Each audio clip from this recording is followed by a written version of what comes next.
one thing that is kind of a conundrum with triathletes, or something that's kind of difficult to manage, is that everybody comes to triathlon with a certain background, and usually it's, an emphasis on swim, bike, or run, or maybe none of the above.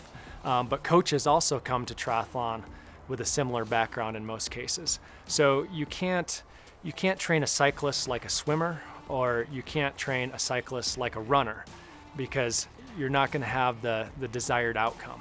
One thing that separates cycling from running is that you can handle a lot more volume of work on the bike.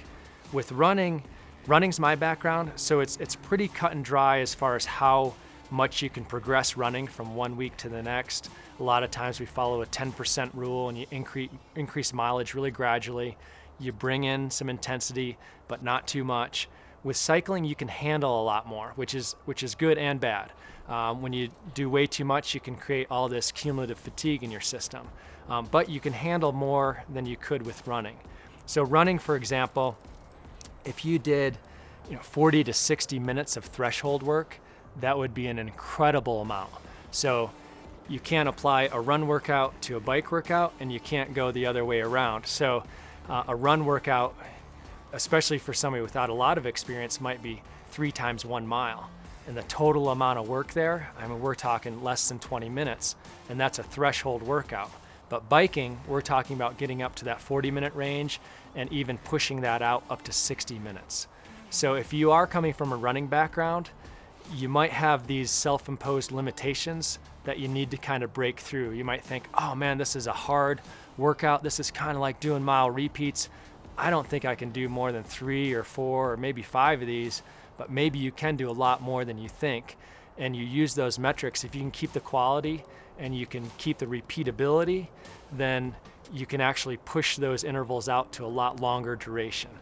And then with cycling, you also recover a lot faster. So you don't have the same eccentric muscle contractions that cause a lot of muscle damage. So you can completely exhaust an energy system on one day. And a lot of times you can come back, recover overnight, and do the same thing again the next day, where you never could do that with running. And you see this in something like a stage race like the Tour de France. Like, how are these guys coming back the next day and still throwing these haymakers going up, these mountain passes, because they've trained their bodies to be able to handle it, something like that, where runners couldn't do that same type of thing because of all the muscle damage involved. When it comes to how you structure these workouts, there's also differences with cycling and running. And you may remember I mentioned before that some of these workouts can be done with a certain amount of fatigue. You probably wouldn't want to do something like mile repeats running with a lot of fatigue in your system.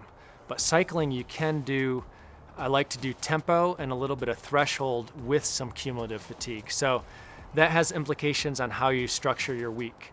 So running, yes, you want a little bit of freshness for a really important key run session.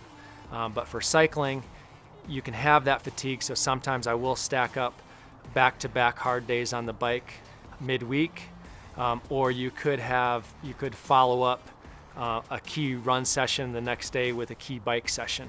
And sometimes it is good to do running off the bike with fatigue, but you're not going to be able to hit those quality numbers running, whereas you could hit some of those quality numbers on the bike just because recovery is so quick. So the differences between how you recover from a bike workout versus how you recover from a run workout, it has some implications how you structure your week. So we know that running is a lot more demanding, requires a little bit more recovery, where cycling, without those eccentric muscle contractions, you recover a lot quicker. So we can try to have a little bit more quality on the bike than we do on the run. So a really simple way to think of it is if you have 3 key sessions to do in a week, I would definitely recommend having 2 of those key sessions on the bike, 1 key session on the run, not the other way around.